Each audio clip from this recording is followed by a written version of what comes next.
Rejeitado pelo próprio pai, a criança se tornou líder de uma organização de caridade. Olá a todos. Aproveitem esses momentos de relaxamento enquanto assistem. Lúcia estava deitada na cama dobrável da sala de emergência, seu corpo tremendo em ondas, os lábios pálidos de perda de sangue, as mãos trêmulas tentando segurar a pequena vida recém-nascida. Não havia nenhum parente ao seu lado, nenhuma flor, nenhum parabéns. Apenas o som de trovões no céu noturno e o brilho pálido das luzes fluorescentes. A enfermeira-chefe, Sra. Clara Lima, lançou um olhar para o prontuário. Nome do pai. Lúcia olhou para o bebê em seus braços, seus olhos castanhos cheios de lágrimas. Não tem, sussurrou. Não tem. Clara franziu a testa. Filha, você precisa entender que, se não colocar o nome do pai, a certidão de nascimento vai ficar incompleta. Depois, o menino não terá pai nos registros. Eu sei. Lúcia virou o rosto, abraçando o bebê ainda mais forte, como se quisesse protegê-lo do mundo lá fora. Clara suspirou e se afastou. Em 30 anos de trabalho na maternidade, ela já tinha visto muitos casos como aquele. Mas cada um ainda apertava seu coração. Lúcia era tão jovem. Nem tinha 20 anos. As luzes do corredor pareciam embaçadas quando Lúcia virou o rosto para a parede. Ela não chorava alto, mas lágrimas silenciosas escorriam pelo rosto de seu bebê. Seu nome será Caio, ela sussurrou. Me perdoe por não te dar o mesmo começo que outras crianças têm. Uma semana depois, Lúcia deixou o hospital carregando o filho em um braço e, no outro, uma sacola de roupas de bebê distribuídas gratuitamente. O táxi velho parou diante da pensão precária no bairro Vila Esperança. A dona da pensão, Isabela, suspirou ao vê-la. Já pariu, foi? É menino? Espero que saiba se virar. Vou pagar o aluguel em dia, Lúcia abaixou a cabeça. Isabela não respondeu, apenas fez um gesto e entrou. Caio se mexia nos braços da mãe, chorando de frio. A manta fina não era suficiente para enfrentar o vento gelado de dezembro no município de Nova Esperança. No quartinho de 9 metros quadrados, sem aquecedor, Lúcia deitou Caio sobre um colchão velho. Abriu a mala, pegou uma lata quase vazia de leite em pó barato e uma garrafa de água fervida. Misturou arroz cozido à água para completar a mamadeira. Beba, meu amor, e me perdoe, e eu vou me esforçar mais. Caio mamava sem saber da desesperança que invadia o coração da jovem mãe. Lúcia fora, um dia, caloura de medicina sonho de tanta gente. Era estudiosa, dedicada, sonhava em ser médica e salvar vidas. Mas tudo desmoronou quando conheceu André, o único filho do deputado João Souza, durante um seminário sobre políticas de saúde pública. O olhar dele era hipnotizante, a voz segura, a atenção doce. Lúcia acreditou que estava sendo amada. Quando descobriu a gravidez, ligou para André. Ele ficou em silêncio por alguns segundos e depois disse: Você precisa tirar isso. Lúcia ficou sem palavras. Não consigo. André falou ríspido. Escuta bem, meu pai é deputado federal. Você acha que eu vou arriscar minha carreira por causa de uma bolsista como você? Não seja burra. Foi a última ligação. Depois disso, ela nunca mais ouviu a voz dele. Mensagens sem resposta. Chamadas bloqueadas. Lúcia caiu em desespero, mas não abortou. Abandonou a faculdade, começou como auxiliar de cozinha num restaurante, depois passou a lavar pratos e fazer entregas. Toda noite, Lúcia dormia abraçando a barriga, com medo tanto pelo bebê quanto de ser despejada da pensão. Isabela não gostava de crianças e menos ainda de moças grávidas sem marido. No 8º mês, Lúcia sentiu dores enquanto trabalhava no turno da noite. A única pessoa que a levou ao hospital foi Marta Soares, antiga colega de quarto, agora estagiária de enfermagem.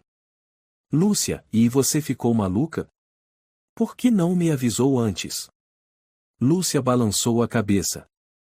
Não queria incomodar ninguém. Após o parto, Marta quis manter contato. Mas Lúcia sabia que não podia envolver ninguém na sua vida miserável. Você devia voltar para a faculdade, Marta insistiu. Eu te ajudo a pedir trancamento de matrícula. Não. Eu não posso. Lúcia olhou para Caio dormindo e balançou a cabeça. Agora eu não sou mais estudante. Eu sou mãe. Passou uma semana. Lúcia voltou a trabalhar. Caio ainda era tão pequeno, mas ela teve que deixá-lo aos cuidados da senhora Abigail, que vendia bugigangas na esquina, em troca de umas poucas moedas. Eu sei que é difícil para a senhora, mas eu não tenho mais ninguém. Por favor. Lúcia implorou. Abigail olhou para o bebê e suspirou. Traga ele bem cedo. Mas às 7 da noite tem que vir buscar. Não fico com criança de madrugada. Lúcia abaixou a cabeça, lágrimas nos olhos. Muito obrigada, senhora. Muito obrigada mesmo. Naquela noite, Lúcia ficou sentada no banheiro do restaurante, espremendo o leite manualmente. Conseguiu apenas algumas gotas. Olhou triste para o pouco leite, colocou na mamadeira. Como não era suficiente, misturava a água de arroz. O salário semanal mal dava para pagar o aluguel, o leite, as fraldas e ainda os remédios quando Caio tinha febre alta. Lúcia teve que escolher leite ou remédio. Ela escolheu o remédio. A comida que sobra no restaurante vai servir, dizia para si mesma. Mas ele precisa abaixar a febre. Numa noite, Caio chorava sem parar. Lúcia o carregou pelo quarto apertado, tentando acalmar e cantarolar canções. Isabela bateu na porta, irritada. Vai calar a boca ou quer que eu chame a polícia? Lúcia pediu desculpas, desesperada. Pegou o filho e saiu para o corredor frio, onde ficou encolhida até o bebê adormecer. Naquele amanhecer, olhando para o céu cinzento ao longe, Lúcia prometeu. Você vai viver. Mesmo que eu morra, você vai viver. Certa tarde, voltando do trabalho, Lúcia viu um enorme banner de campanha do deputado João Souza pendurado no centro comercial. O sorriso de poder estampado no rosto. Ela parou, paralisada. Caio se mexeu nos seus braços. Lúcia virou-se rapidamente. Mais semanas depois, quando Caio, quase 2 anos, viu o rosto do deputado na televisão, apontou e disse: Papai. Lúcia congelou. Papai. Cadê o papai, mamãe? Ela mordeu os lábios, abraçou o filho com força e balançou a cabeça. Não, Caio. Você não tem pai. Caio não entendeu. Mas o olhar da mãe o fez ficar em silêncio. Naquela noite, Lúcia puxou uma velha caixa de madeira debaixo da cama, tirou uma foto antiga de André e alguns exames de ultrassom. Queimou tudo dentro de uma lata de ferro. As chamas refletiam no rosto dela, uma metade iluminada, a outra na sombra. Como se a vida tivesse se dividido em 2 partes irreconciliáveis. Eu nunca mais vou deixar ninguém te machucar, ela sussurrou. Nos anos seguintes, Caio cresceu num quartinho úmido, com teto de zinco furado, paredes rachadas e piso quebrado. Não conhecia avós, nem tios ou primos. Nunca teve quem o levasse para passear nos feriados como os outros meninos da vila. Sempre que ouvia os colegas falarem das visitas às casas das avós ou das férias com os pais, Caio apenas se sentava perto da janela, olhando as nuvens. No seu primeiro dia das crianças consciente, aos 4 anos, a creche organizou uma festa. Os pais vieram em peso, trazendo doces e presentes. Lúcia trabalhava no turno da tarde e não pôde comparecer. Caio ficou num cantinho da sala, segurando um pão seco, observando os colegas abrirem caixas enormes de brinquedos, carrinhos de controle remoto, bonecas que cantavam, bichos de pelúcia brilhantes. A professora Maria se aproximou e perguntou baixinho. Caio, onde está sua mamãe? Ela está trabalhando e ela disse que amanhã vai trazer bolo. Maria mordeu o lábio, emocionada. Deu-lhe mais um pedaço de bolo. Pode comer, querido. Caio assentiu, tímido. Mas seu olhar ainda procurava ansiosamente a presença conhecida. Naquela noite, Lúcia chegou em casa com o uniforme sujo de gordura. Tirou de uma sacola pequena um carrinho de brinquedo vermelho já usado e um pacotinho de balas baratas. Feliz Dia das Crianças, Caio, ela sorriu, exausta. Desculpa o atraso. Os olhos de Caio brilharam. Ele segurou o presente e abraçou a mãe. Não tem problema, mãe. Eu consigo esperar. Aquela frase fez Lúcia chorar. O tempo passou, e Caio começou o primeiro ano do ensino fundamental.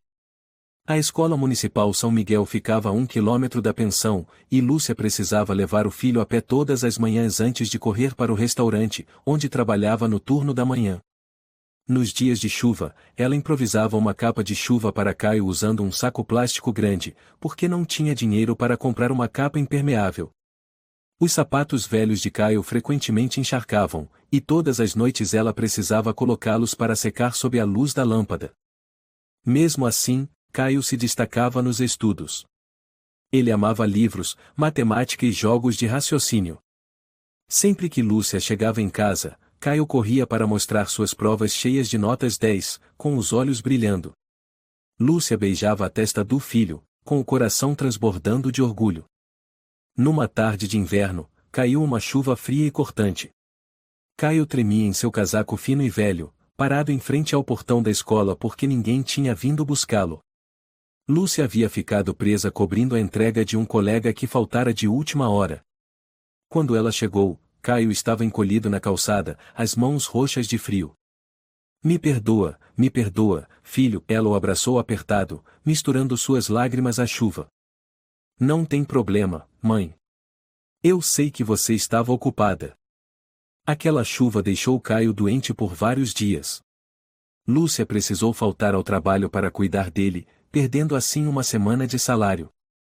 Um dia, enquanto assistia à televisão, Caio viu a imagem de João Souza, agora presidente da Câmara Municipal, em uma reportagem política.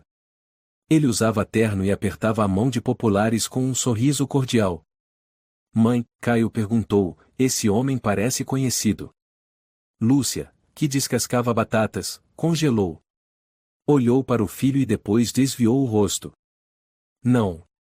Ele não tem nada a ver com você. Mas por que eu pareço com ele?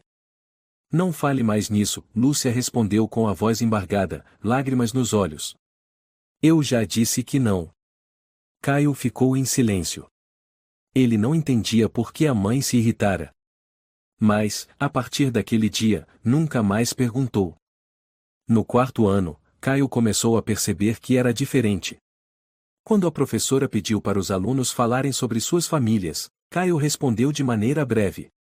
Eu moro com minha mãe. E seu pai? Eu não tenho pai. A sala ficou em silêncio. Algumas crianças riram baixinho. Uma menina chamada Sofia cochichou. Ele é filho de mãe solteira. Desde então, Caio foi apelidado de O Bastardo. Durante os recreios, era deixado de lado, ninguém o chamava para jogar bola ou brincar de bolinha de gude. Ele passou a passar os intervalos na biblioteca, lendo livros, o único lugar onde se sentia em paz. Lúcia sabia disso. Ela tentava trabalhar mais para, nos fins de semana, levar Caio a um parque ou a um sebo de livros. Mas na maior parte do tempo, eram só os dois, dividindo uma refeição simples por dia. Numa noite, Caio perguntou. Mãe, eu posso ter o sobrenome do meu pai? Lúcia se assustou. Por que você está perguntando isso? Na escola, todos têm o sobrenome do pai. Só eu que não. O professor também sempre esquece meu sobrenome. Lúcia ficou em silêncio por um longo tempo. Depois respondeu com calma. Você carrega o sobrenome da sua mãe, porque eu sou a única que te ama incondicionalmente. Caio abaixou a cabeça e assentiu. Mas, dentro dele, um vazio crescia. Após concluir o ensino fundamental, Caio prestou prova para ingressar no Colégio Santa Clara, uma escola voltada para alunos de bom desempenho. Ele passou com uma das melhores notas e ganhou desconto na mensalidade. Mas logo no primeiro dia, ao se apresentar na frente da turma, Caio fez o auditório inteiro silenciar ao dizer: Eu moro com a minha mãe, e quero ser médico para que ela não precise mais lavar pratos. A turma caiu na risada. Um colega chamado Daniel sussurrou. Mais um pobre sonhador. O professor Leonardo, que dava aula de matemática e era também o coordenador, folheou a ficha de inscrição e perguntou: "O que sua mãe faz?" "Ela é ajudante de cozinha, senhor." "Ah! Agora entendi." O comentário provocou risadinhas entre os alunos. Caio abaixou a cabeça e apertou as mãos. Apesar de ser excelente aluno, Caio era constantemente humilhado pelo professor Leonardo. Quando Caio levantava a mão para responder às perguntas, o professor o cortava. "Deixe outro tentar, você já fala demais." Quando divulgavam os nomes dos melhores alunos, o nome de Caio nunca era mencionado, mesmo ele tendo as melhores notas da turma. Uma vez, Caio venceu o concurso de matemática do estado. Levou o certificado para mostrar à turma. "Professor, eu." O professor Leonardo o interrompeu. "Só ganhou porque os melhores não participaram. Não se iluda." Caio ficou paralisado. Permaneceu de pé no meio da sala, com o certificado nas mãos, o rosto queimando de vergonha. Desde aquele dia, falou menos, sorriu menos, e se fechou em si mesmo. Seus colegas não entendiam e também não se importavam. Lúcia percebia o filho cada vez mais retraído. Perguntou: "Você está triste com alguma coisa?" "Não, mãe." "Alguém está te maltratando?" "Ninguém. Eu só quero terminar logo a escola." Lúcia abraçou o filho, o coração apertado. Sabia que Caio estava sofrendo o que ela mais temia, e o desprezo. Todas as noites, Caio estudava sob a luz fraca do abajur. Ao seu lado, um par de sapatos rasgados, a camisa branca amarelada lavada em água de chuva, e uma marmita fria que a mãe guardava para ele. Lúcia, muitas vezes, olhava para o filho e se perguntava: será que ele me culpa por tê-lo trazido ao mundo nessas condições? Caio nunca disse nada. Mas o olhar dele, sempre que fitava as casas iluminadas à distância, dizia tudo. Numa manhã de primavera, o Colégio Santa Clara organizou a cerimônia de homenagem aos melhores alunos. Caio constava na lista preliminar como o primeiro da turma e entre os 3 primeiros da escola. Mas, no dia do anúncio oficial, o professor Leonardo subiu ao palco, pegou o microfone e declarou: aluno destaque da turma 9A, e Daniel Almeida. Aplausos preencheram o pátio. Caio ficou atônito. Daniel, que era apenas o 6º colocado da turma e filho de um diretor de construtora, subiu ao palco com um sorriso triunfante. Lúcia, que naquele dia conseguirá folga para ver o filho, estava parada no fundo do pátio, segurando uma sacola plástica com 2 laranjas. Isabela havia lhe dito: vai ver se teu filho presta para alguma coisa. Quando viu que o nome de Caio não foi chamado, Lúcia franziu a testa e foi até a professora Graça Santos, coordenadora da turma. Professora, meu filho é um dos melhores alunos. Por que ele não foi homenageado? Graça olhou em volta e sussurrou: me desculpe, e a decisão foi do professor Leonardo. Também fiquei surpresa. Lúcia voltou para casa em silêncio. Caio caminhava atrás dela, com os ombros encolhidos. Quando chegaram ao quarto da pensão, Lúcia pôs as laranjas na mesa e olhou para o filho. Você está triste? Não tem problema, mãe. Eu já estou acostumado. A resposta fez Lúcia não ter coragem de perguntar mais nada. Naquela noite, Caio, em um dos raros momentos em que escrevia, registrou seu desabafo num caderno escolar. Letras tortas formaram as linhas. Dia 4 de março. Eu não sou invisível, mas eles me tratam como se eu não existisse. Não estou com raiva deles. Só queria ser reconhecido uma vez, como um ser humano. Um mês depois, Caio foi selecionado para a equipe de matemática do estado do município de Nova Esperança. Toda a escola tinha apenas 2 vagas. A outra selecionada foi Sofia, colega de infância da escola primária, agora aluna da turma ao lado. Sofia tinha sido a única a defender Caio quando eram pequenos, mas, mais tarde, por medo de ser mal vista, também começou a se afastar. Parabéns, Sofia disse baixinho depois da aula. Eu sabia que você seria escolhido. Obrigado. Eu também esperava. Você ainda pretende competir? Eu vou tentar. A competição foi realizada no Instituto Técnico do município de Nova Esperança. Caio foi o único a atingir a pontuação máxima de 100 em 100 em todo o estado. Quando o júri anunciou o resultado, um professor de cabelos grisalhos chamado Pedro apertou a mão dele. Você é brilhante. Acredito que pode entrar para a equipe nacional. Caio corou. Era a primeira vez que alguém acreditava nele daquele jeito. Mas, ao voltar para a escola, ninguém mencionou sua vitória. Nenhuma foto, nenhum parabéns, nenhuma reunião comemorativa. Apenas uma breve linha no quadro de avisos.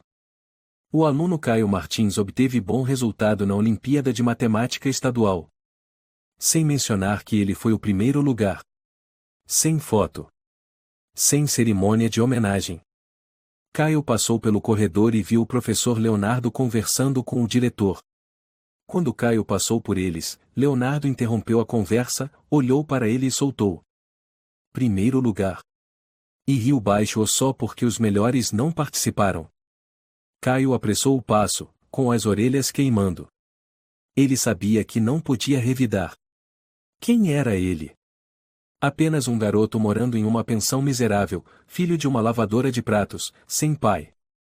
Mas o que mais doía não era o silêncio da escola, e sim a indiferença dos próprios colegas que antes haviam lhe desejado boa sorte ou antes da competição. Ninguém perguntou como ele foi. Ninguém demonstrou surpresa. Era como se tivessem sido ensinados a ignorar o sucesso de Caio para que a ordem silenciosa deles não fosse ameaçada. Lúcia ficou sabendo da vitória pelas palavras do filho, e ficou furiosa. Eles não podem tratar você assim. Eu vou até a escola, eu vou. Não, mãe, Caio interrompeu, se a senhora for, eles vão me odiar ainda mais. Lúcia silenciou. Ela nunca tinha visto o olhar do filho tão apagado. No fim do ano letivo, Caio não participou da festa de despedida. Alegou estar com febre. Na verdade, passou a tarde sozinho na biblioteca municipal, relendo um antigo livro de matemática que o professor Pedro, o único que acreditara nele, havia recomendado. Numa noite abafada de verão, Lúcia aceitou uma entrega urgente para um apartamento nas regiões altas da periferia. Já era tarde, o suor encharcava suas costas, mas ela não recusou. Caio estava estudando para tentar uma bolsa universitária, e cada centavo economizado era precioso. Tome cuidado, mãe, Caio disse, os olhos fixos no caderno. Não pedale rápido demais. Lúcia assentiu, passando a mão nos cabelos do filho.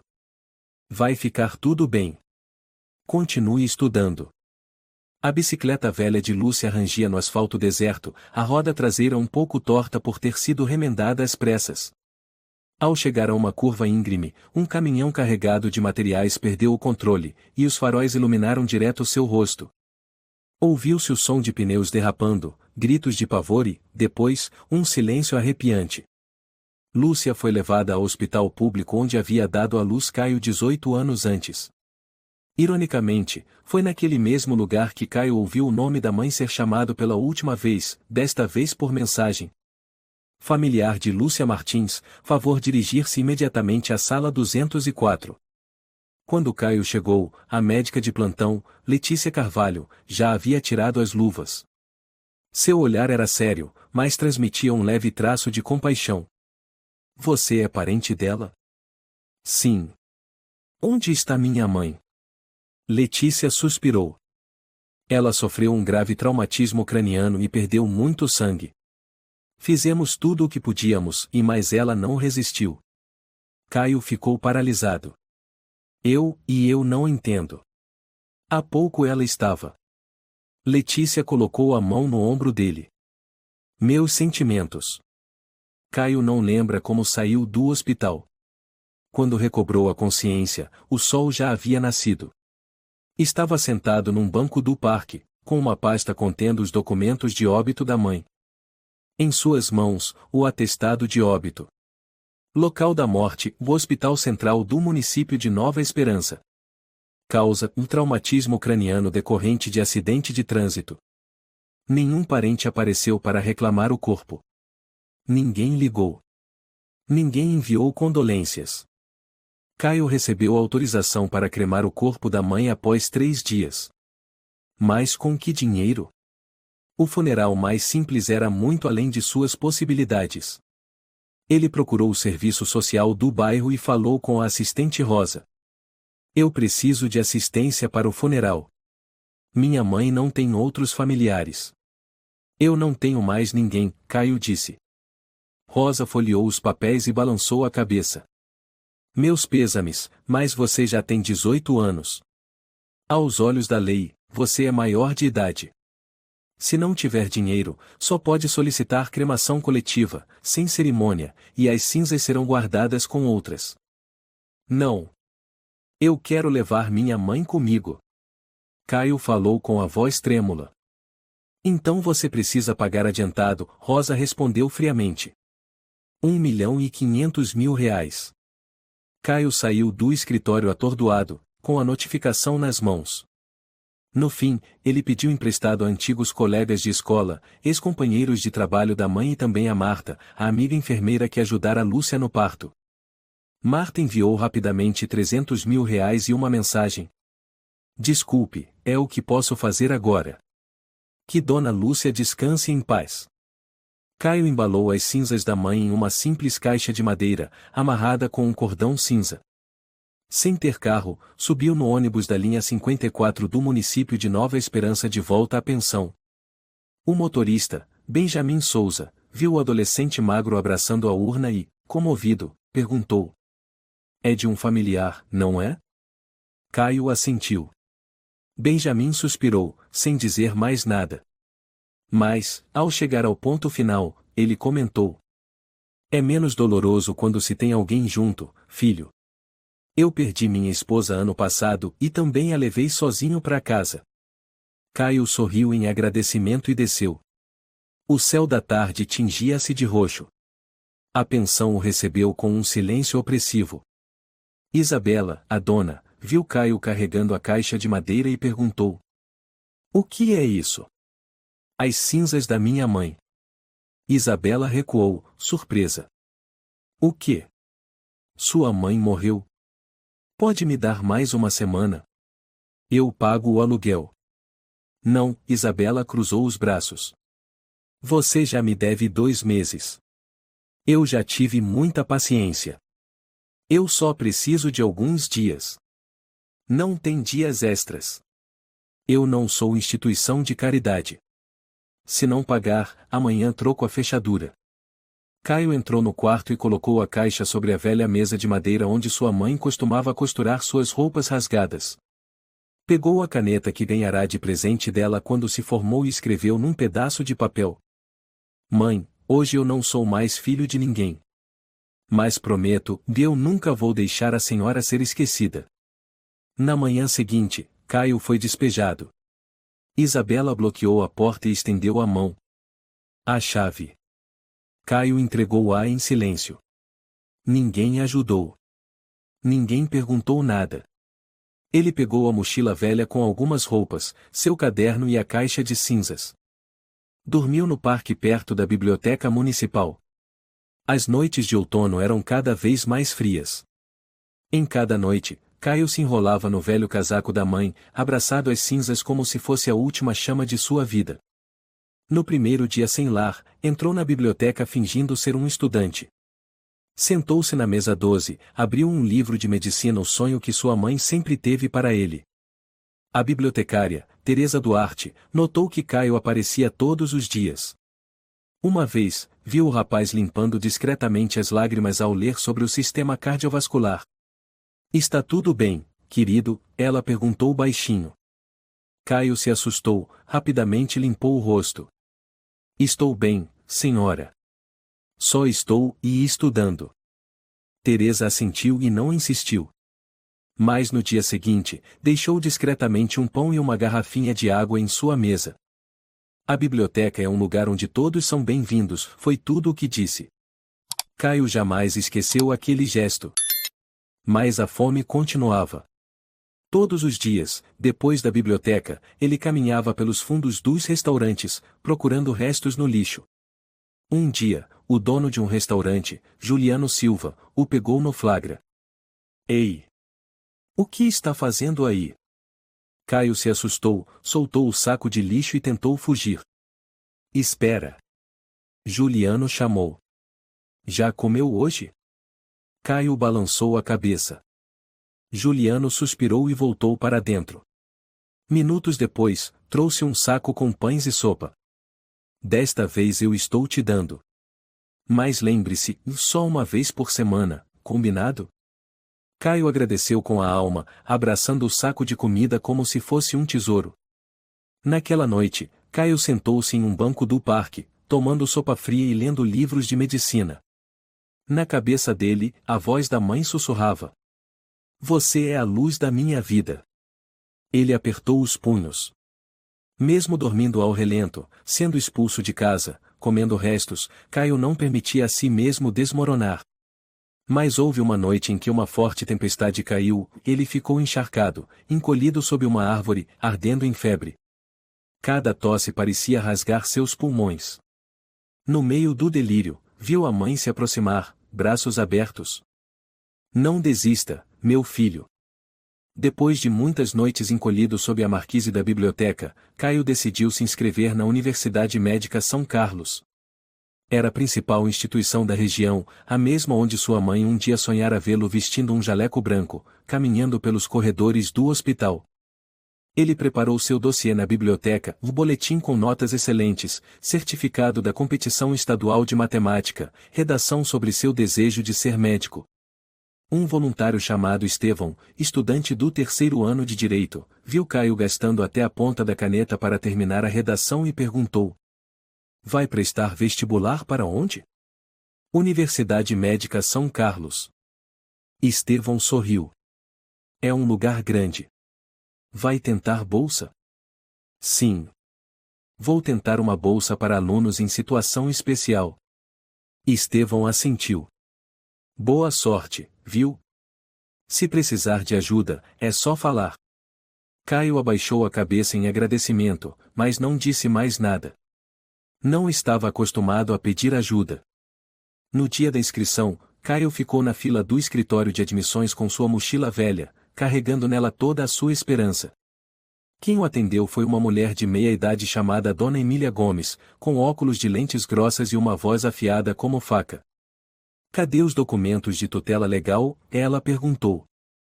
Sou órfão, Caio respondeu, entregando a certidão de óbito da mãe. Emília franziu a testa. Sem tutor legal, você não pode se matricular na universidade. Você trouxe uma decisão judicial de guarda? Caio congelou. Não. Eu já tenho 18 anos. Você tem idade, mas pelas normas atuais, é necessário um responsável legal caso o candidato não tenha endereço fixo ou renda comprovada. Onde você está morando? Caio ficou em silêncio por alguns segundos, depois murmurou. No parque. Emília parou de escrever. Observou-o atentamente e pousou a caneta.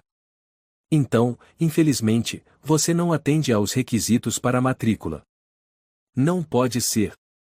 Eu tenho as notas, as conquistas, Você pode se candidatar à bolsa, mas para ser aceito, precisa apresentar a tutela, registro civil atualizado e comprovante de renda ou certificado oficial de orfandade.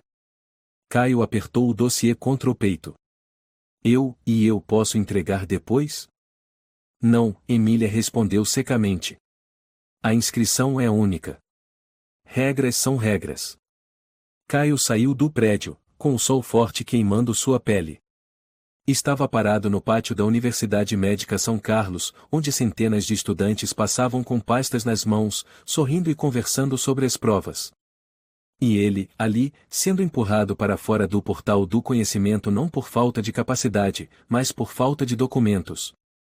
Procurou então a Fundação Esperança, onde havia um programa de bolsas para alunos em situação de vulnerabilidade.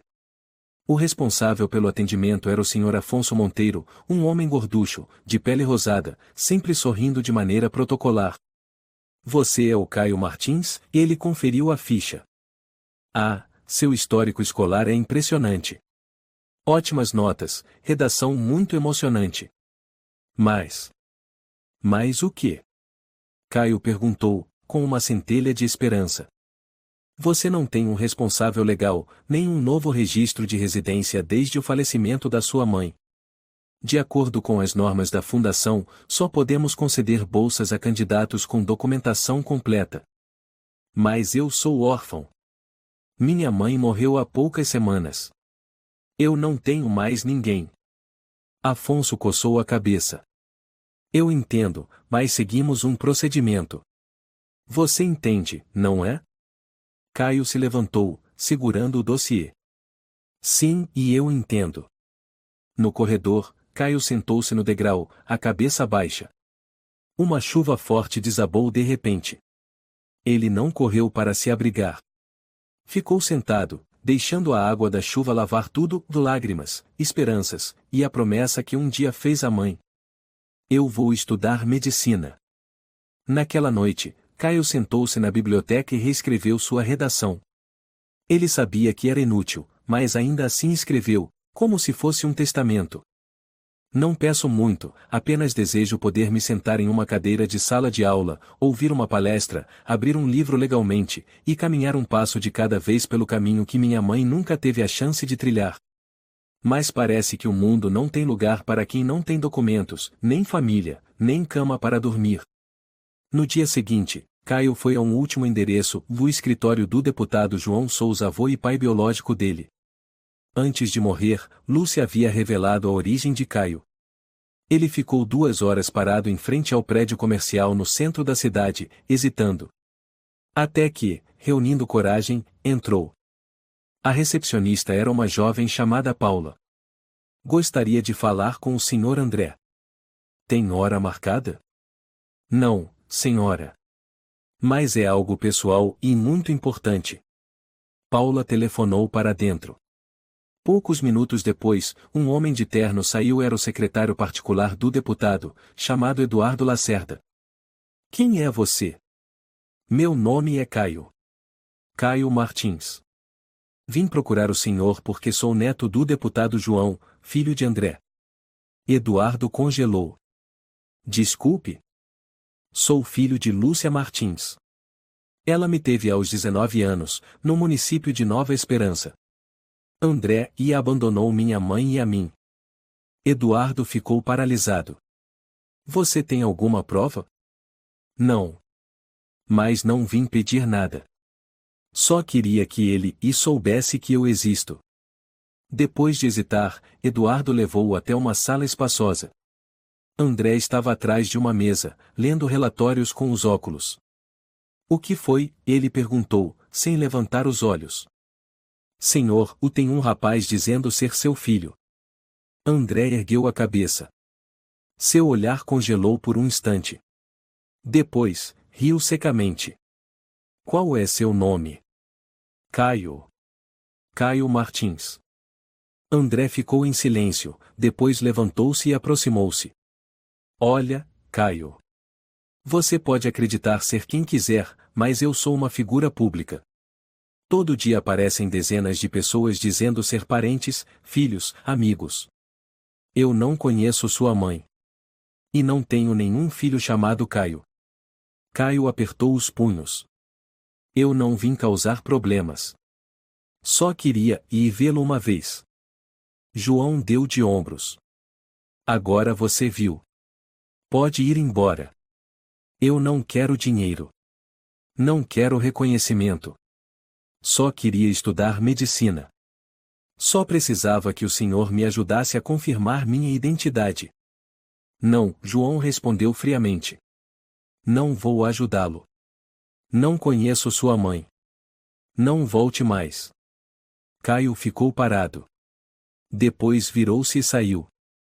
Naquela noite, Caio foi até a Ponte da Pedra Velha, a antiga ponte de pedra que ligava as margens do Rio da Luz. Abaixo, a água corria furiosa. Em suas mãos, o diário, já marcado por algumas gotas de chuva. Ele olhou para baixo, seus pés se aproximando da beirada do parapeito. O vento soprava forte. A água rugia lá embaixo. Sua mente estava vazia. Por um instante, ele ouviu a voz da mãe. Não desista. Caio parou. Deu um passo para trás. Depois, desabou no chão, abraçando a cabeça, chorando como nunca havia chorado. Com fome, com os pés doloridos, ainda assim ele passou pelo posto de saúde da periferia que tantas vezes havia apenas observado de longe o Centro Médico São Isidoro, uma pequena e velha unidade que atendia pacientes pobres na periferia do município de Nova Esperança. Ali, Caio pediu para fazer qualquer trabalho, contanto que pudesse ter um lugar para dormir e, às vezes, uma refeição. O responsável pelo atendimento era o diretor médico, Dr. Rafael Moreira, um homem alto e magro de quase 60 anos, com barba grisalha e olhar afiado. Já trabalhou com o quê? Rafael perguntou, folheando uns papéis. Faxina e entregas, o tudo, respondeu Caio, olhando firme. Tem alguma experiência na área de saúde? Não, mas eu quero muito aprender. O Dr. Rafael parou por um momento. Observou Caio dos pés à cabeça, os sapatos rasgados, a roupa velha, o olhar opaco e cansado. Então, assentiu levemente. Está bem. Você começa amanhã. O salário é baixo, só alguns trocados por semana. Não tem alojamento. Mas pode dormir no depósito de materiais. Caio abaixou a cabeça. Obrigado, doutor. No primeiro dia de trabalho, Caio ficou encarregado de limpar o chão, recolher o lixo, lavar os panos de limpeza, arrumar os banheiros e borrifar desinfetante nas salas de pequenos procedimentos. Ele fez tudo sem reclamar, sem deixar faltar nada. À noite, Caio se encolhia no canto do depósito, abraçado ao velho casaco que fora da mãe, dormindo sob a luz fraca que entrava pela fresta da porta. Depois de uma semana, o Dr. Rafael notou que Caio sempre terminava o serviço cedo para ficar lendo escondidos quadros de informações médicas no corredor. Um dia, ele perguntou: Você entende o que está lendo? Caio assentiu. Eu li muitos livros de medicina na biblioteca da cidade. Eu sei interpretar um eletrocardiograma básico. Sabe explicar o que significa uma elevação do segmento street? Sim, e geralmente é um sinal de infarto agudo do miocárdio. O Dr. Rafael sorriu discretamente. Vamos fazer assim. Amanhã à noite, depois do expediente, vá até minha sala. Tenho alguns livros antigos. Caio ficou imóvel. Depois, assentiu, a voz quase tremendo. Sim, senhor. A partir daquela noite, Caio começou a estudar com o Dr. Rafael na pequena sala de trás do posto de saúde. Começaram com fisiologia, depois anatomia, microbiologia, farmacologia. O Dr. Rafael não ensinava como um professor universitário, mas como um pai paciente. O coração tem 4 câmaras, explicou, apontando para um modelo de plástico. O ventrículo esquerdo é o mais importante, porque bombeia sangue para o corpo todo. Revise o conceito de pressão arterial. Caio assentiu, anotando cuidadosamente.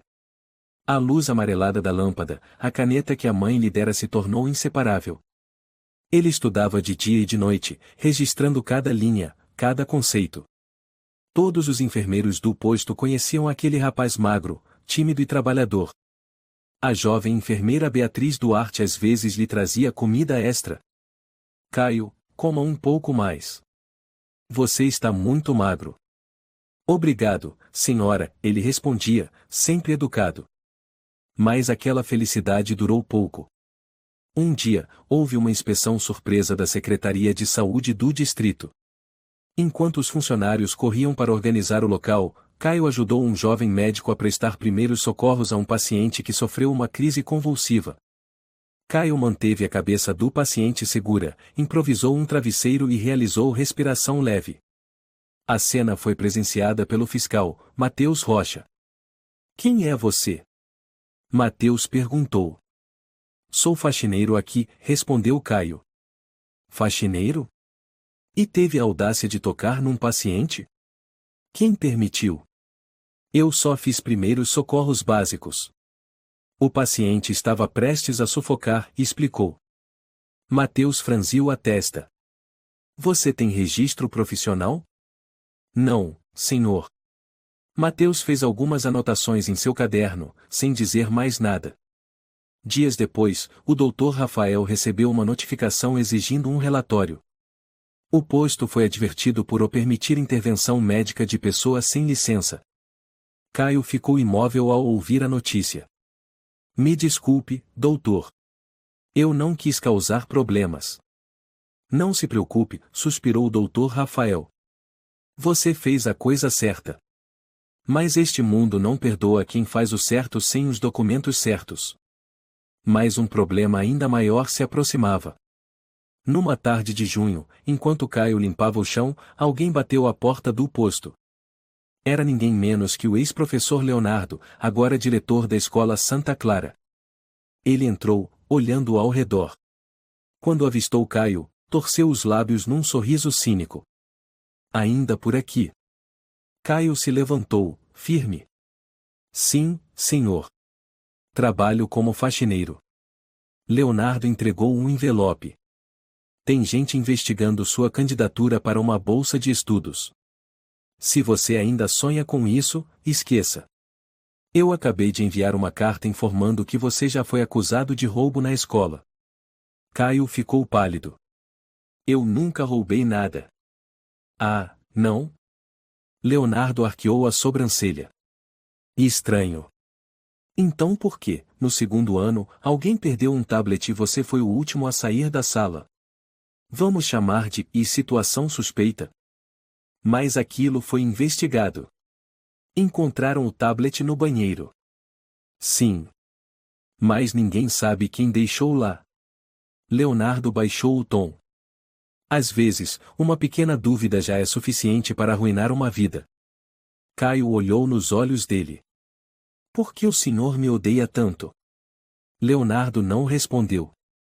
Apenas virou as costas, deixando o envelope sobre a mesa do Dr. Rafael. Não tente sair da lama, Caio. Este mundo não é para gente como você. Caio pegou o envelope. Dentro, uma cópia da denúncia assinada por Leonardo, enviada para a Fundação Manos Abertas, onde Caio havia sido pré-selecionado para uma bolsa internacional. O Dr. Rafael entrou e viu Caio parado ali, lívido. O que aconteceu? Caio mostrou a carta. O doutor leu rapidamente, cerrando os punhos. Mentira. Isso é uma mentira absurda. Mas eles vão acreditar, sussurrou Caio. Porque as pessoas sempre acreditam em quem tem título. O doutor Rafael permaneceu em silêncio. Depois, colocou a mão no ombro do rapaz. Não desista. Eu não vou deixar isso passar em branco. Caio assentiu, mas seus olhos já estavam apagados. Ele voltou ao depósito, onde ficou sentado por horas, sem dormir. Pegou o velho caderno e abriu na página em que sua mãe escrevera.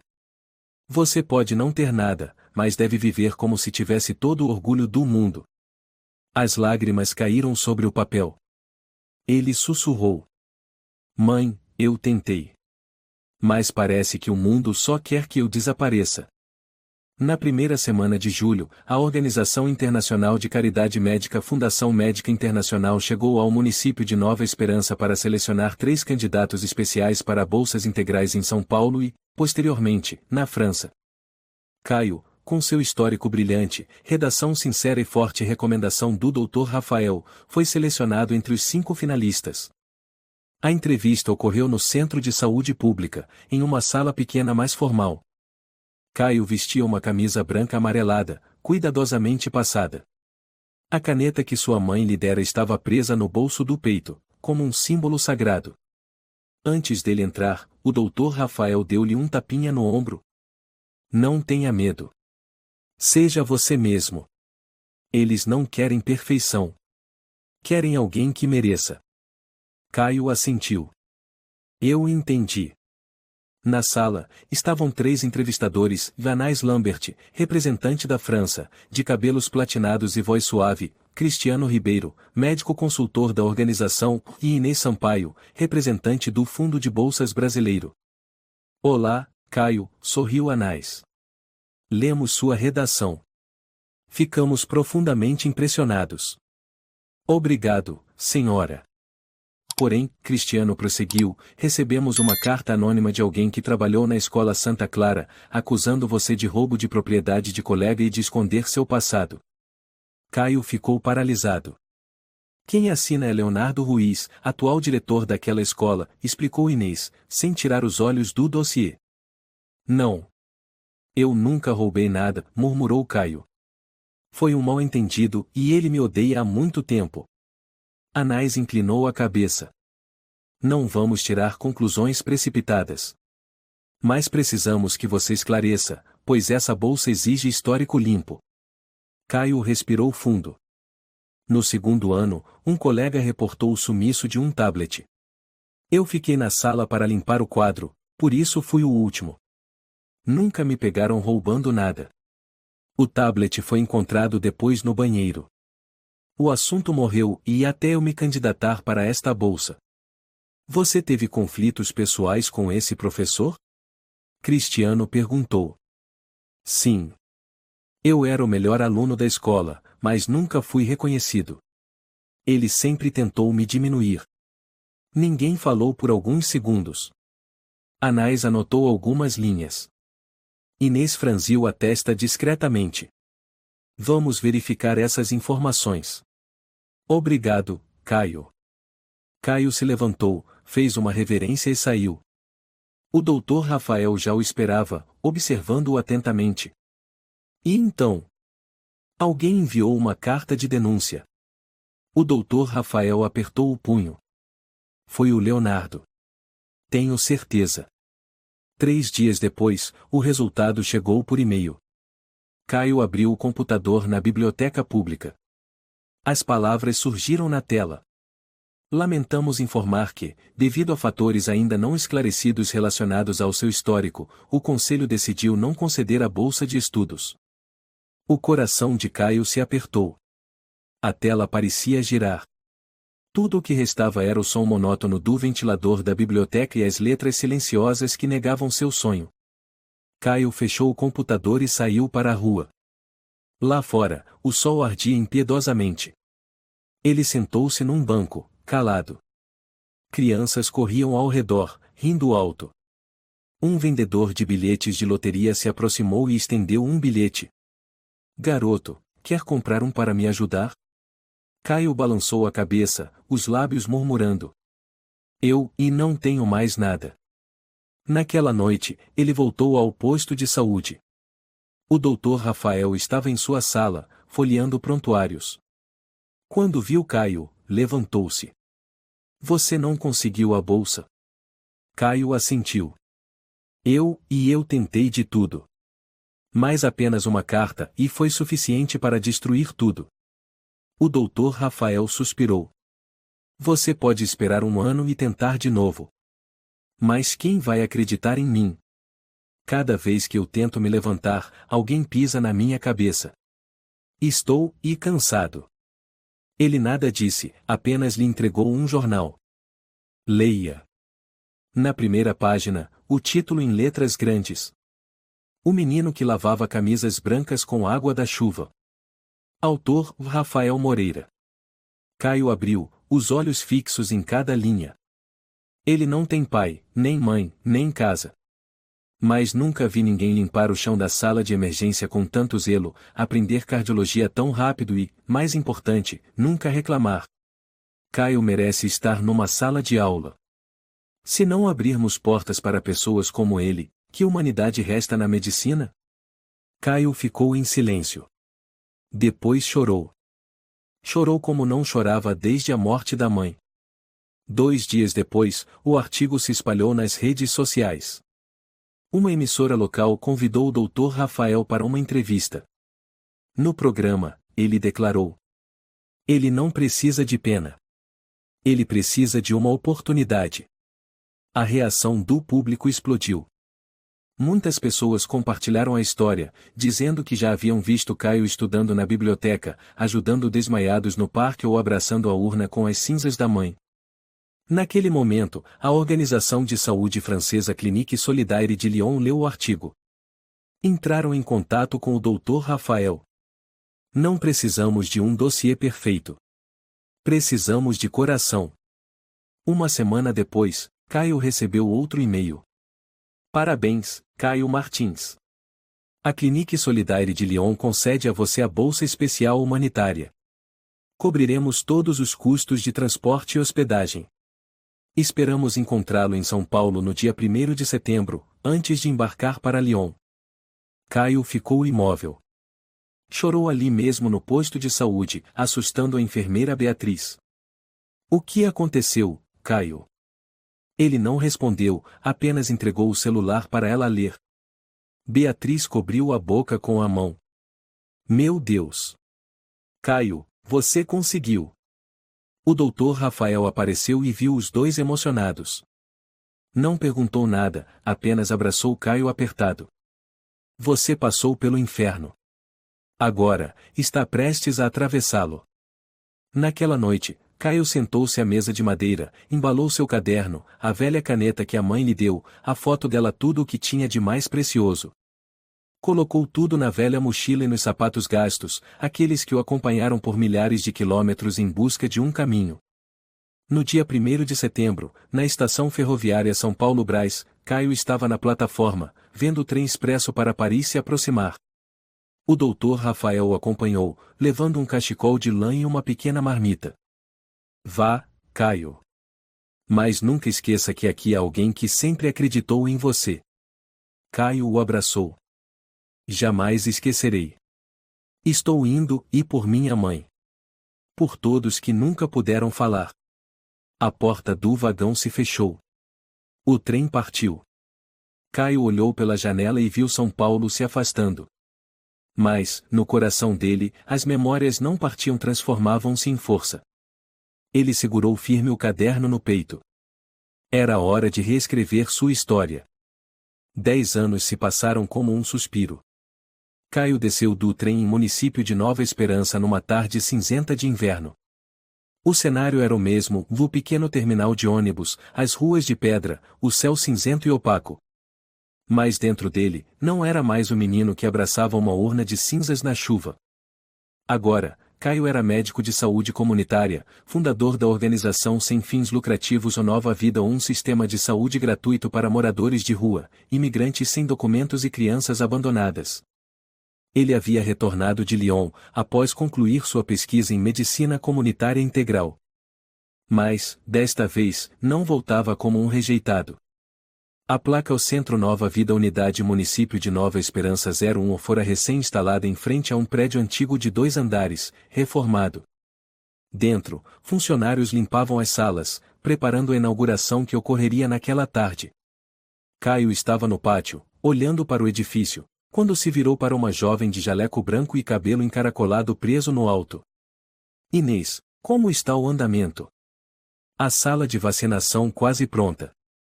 O pronto-socorro também.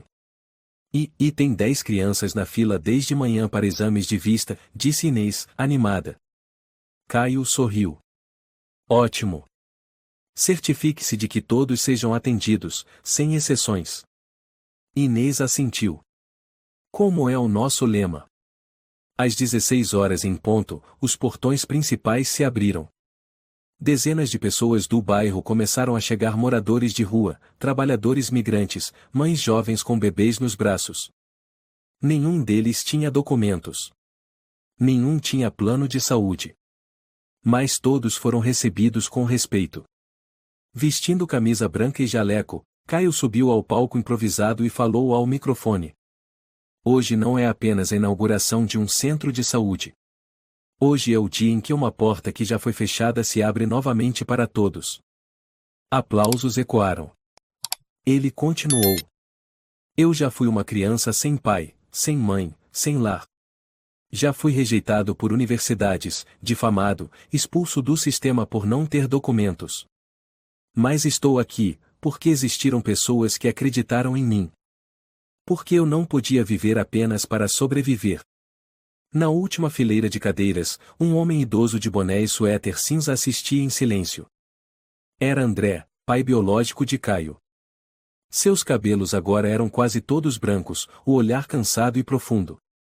Após se aposentar 3 anos antes, envolvido em escândalos financeiros relacionados a fundos públicos, ele passou a viver isolado, raramente aparecendo em público. André olhou para o palco. O rosto de Caio agora era firme, o olhar profundo e determinado. Ele sabia que não tinha mais o direito de pedir nada. Mas leu, um mês antes, a reportagem intitulada De Menino Invisível a Médico dos Esquecidos. O texto terminava com as palavras: Eu não estou aqui para me vingar. Estou aqui para abrir a porta para quem já teve todas as portas fechadas. Essas palavras o fizeram passar muitas noites sem dormir. A cerimônia terminou com um mutirão de atendimento médico gratuito. Caio verificava a pressão arterial de um homem de origem marroquina, conversando fluentemente em francês. Ele se abaixou para ajustar o estetoscópio no peito de uma menininha que tossia, depois virou-se para a enfermeira. Recomendo um xarope natural para a tosse. Não é necessário antibiótico. Um menino, usando uma camiseta velha, cabelos bagunçados e segurando um carrinho de brinquedo quebrado, aproximou-se de Caio. Tio, e o senhor é médico? Caio sorriu. O que você acha? Eu pareço ser? O menino assentiu energicamente. Parece sim. Eu quero ser médico como o senhor. Caio parou por um instante. Abaixou-se, pousou a mão no ombro do menino. Então, você precisa estudar muito, e deve ajudar os outros antes de esperar ser ajudado. Eu prometo. Uma outra enfermeira se aproximou com uma câmera. Doutor Caio, posso tirar uma foto? Essa cena está linda. Caio e o menino posaram juntos. Quando o clique soou, Caio olhou involuntariamente para as últimas fileiras. André ainda estava sentado ali. Não se aproximou. Não falou nada. Caio levantou-se e caminhou até ele. As pessoas ao redor pararam para observar. Ninguém tentou impedir, ninguém interveio. Boa tarde, senhor, Caio disse em tom calmo. André levantou o olhar. Boa tarde. Caio. Está bem de saúde? Mais ou menos, André respondeu com a voz rouca. E não sabia se deveria vir. Mas li a reportagem sobre você e... Já basta o senhor ter vindo, Caio interrompeu. Obrigado por não me expulsar, disse André, esboçando um sorriso triste. Caio olhou diretamente para ele. Eu não estou aqui para me vingar, lembra? Estou aqui para abrir a porta que o senhor um dia fechou para mim. André assentiu. Eu sei. E mereço tudo de ruim que já me aconteceu. Não, Caio respondeu suavemente. Eu não desejo o mal ao senhor. Só espero que viva o suficiente para perceber que estava errado. André baixou a cabeça. As mãos tremiam levemente. Ele não pediu perdão, sabia que não tinha esse direito. Mas a serenidade de Caio doía 1000 vezes mais do que qualquer rancor. Quando André se levantou para ir embora, Caio acrescentou. Obrigado por ter vindo. André se virou, surpreso. Caio não sorria, nem demonstrava raiva.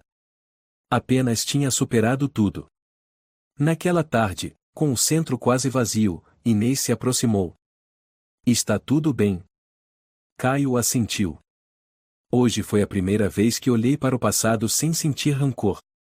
Por que você fez o que ninguém esperava? Caio olhou para o pátio, onde a luz do entardecer atravessava os galhos das árvores. Seus olhos ficaram marejados. No coração, a voz da mãe ecoava. Viva como alguém que tem todo o orgulho do mundo. Ele sorriu. 3 meses após a inauguração do Centro Nova Vida em município de Nova Esperança, Caio recebeu uma notícia. A Organização de Saúde Pública de Minas Gerais convidou oficialmente o Nova Vida para colaborar na campanha de cuidados de inverno em regiões remotas. Isso significava que o Nova Vida não era mais apenas um pequeno projeto sem fins lucrativos, mas um parceiro autorizado a fornecer serviços de saúde comunitária. Alejandro, o enfermeiro que acompanhava Caio desde o início, exclamou ao ler o e-mail. Fomos reconhecidos oficialmente, Caio. Isso é um milagre. Caio sorriu. Não é milagre, Alejandro. É trabalho duro, lágrimas e fé. Inês entrou na sala com um envelope amarelo nas mãos. Carta do Ministério da Educação. Estão convidando você para ser palestrante no seminário Ética na Educação. Acontecerá na sua antiga escola. Caio parou por um instante. Santa Clara? Inês assentiu. Exatamente. Caio olhou para a carta, silencioso por alguns segundos. Então chegou a hora. No dia do seminário, o auditório da escola Santa Clara estava lotado. A direção queria trazer ex-alunos de destaque para palestrar. Não sabiam que aquele que um dia haviam excluído estava de volta não para relembrar mágoas, mas para ensinar a maior lição em como alguém rejeitado pode se reerguer com dignidade.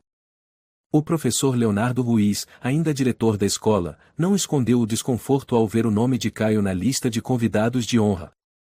Deve ser um engano, murmurou. Um jovem professor respondeu. Não, senhor. Eu li a reportagem sobre o Dr. Caio Martins, fundador do Nova Vida. Foi uma ótima escolha convidá-lo. O seminário começou. Caio subiu ao palco vestindo camisa branca, sobretudo bege e sapatos simples. Ele não leu o discurso. Ele contou sua história.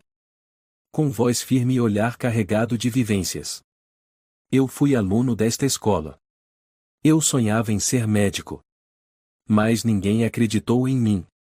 Relatou como foi deixado de fora das homenagens, difamado, negado bolsas de estudo.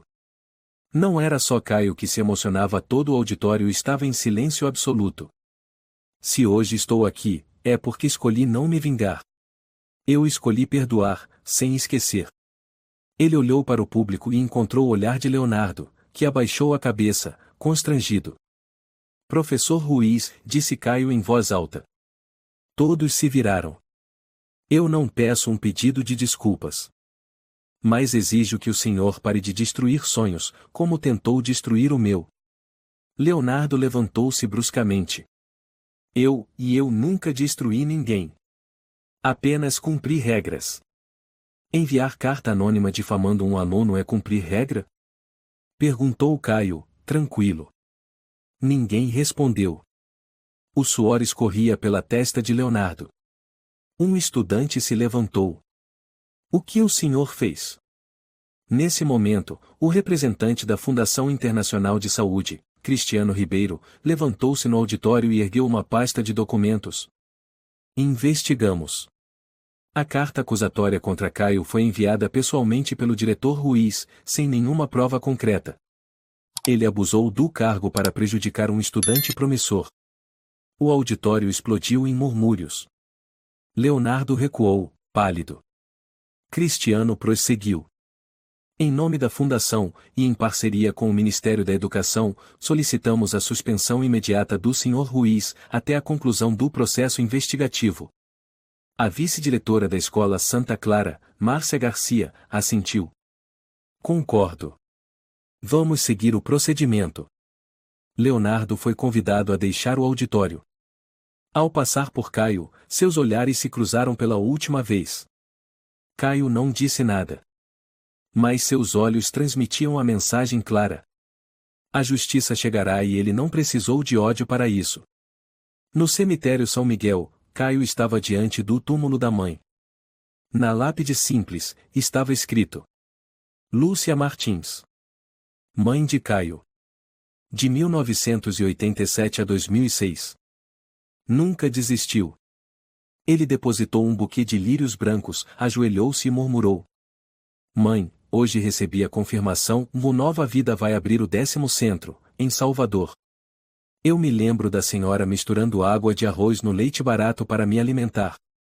Eu me lembro do brilho nos seus olhos quando disse que queria ser médico. Sua voz embargou. A senhora viu, mãe? Eu não desisti. O vento soprou suavemente pelas árvores. O céu, cinzento e carregado, deixava passar raios tímidos de sol entre as nuvens. Caio levantou o rosto e sorriu. A história de Caio é uma prova viva do poder da perseverança, da compaixão e da recusa em se render. Apesar das recusas, calúnias e perdas, Caio não escolheu a vingança, ele escolheu reconstruir a própria vida com conhecimento e generosidade. As portas que um dia se fecharam foram reabertas não pelo poder ou fama, mas por um coração que soube amar.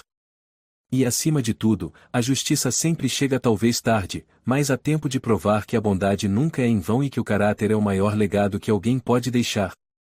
Se você gostou desta história, convidamos você a dar um like e se inscrever em nosso canal.